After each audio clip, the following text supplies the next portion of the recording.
If you want to delete your Instagram account due to any reason, then this video is for you. In this video, I will guide you step-by-step process. Also, this will be a short, easy, and to the point tutorial, so just remember the channel name Hascry and make sure to watch till the end. First of all, open up your Instagram application and tap on this profile icon here. Then tap on these three lines here. Then tap on Account Center.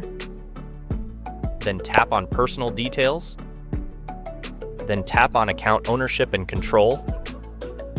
Then tap here. Again, tap on it.